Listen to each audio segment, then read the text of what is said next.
client of mine once said that they couldn't give a piece of work to a member of their team.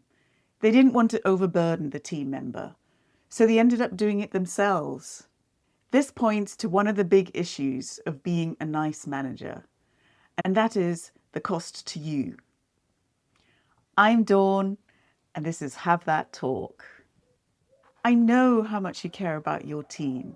You want them to be happy. You want them to come to work and look forward to working with you. But you're also noticing that this is costing you. It's costing your energy, your time with your family, you're waking up at night, you're working weekends. You're filling in the gaps because you don't want your team to suffer, because you're protecting your team. You don't want to push them. You don't want them to feel uncomfortable. You don't want them to be unhappy. So you carry the burden yourself. This isn't really an act of love. If you look under the surface, it's more of an act of protection.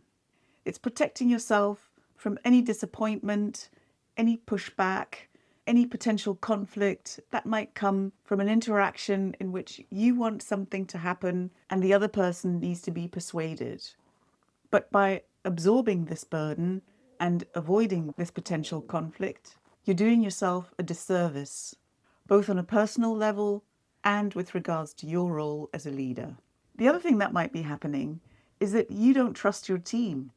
You don't trust them to deliver the work to the standards that you would if you were in their shoes. But you know what? You're a manager now. A lot of your work has to happen through your team. But if you continue to do the work yourself, your team's not learning. Your team's not leveling up.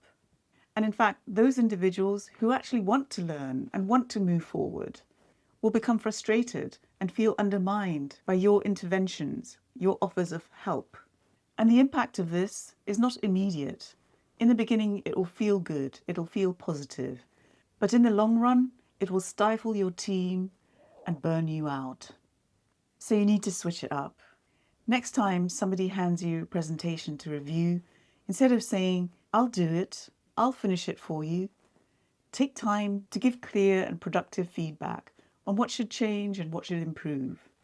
Turn that meeting into a coaching moment, an opportunity to brainstorm ideas, an opportunity to listen and maybe hear some ideas that maybe you wouldn't have thought of. And then send them off to complete the work. It's theirs to finish, it's off your desk, and you're being the manager, growing your own management skills. Now, this transition might take a while to become established because people will have become accustomed to you finishing off their work. And so when you stop doing that, there might be a little bit of uncertainty. So a few words of encouragement are necessary. Something like, I know that in the past I've been doing the finishing touches for you, but I don't have the capacity now, and I'd like you to give it a go. And be consistent with that. Learn to let go. Trust your team, and they will start to trust themselves more, because that's the way to have that talk. Okay, I'll see you next time.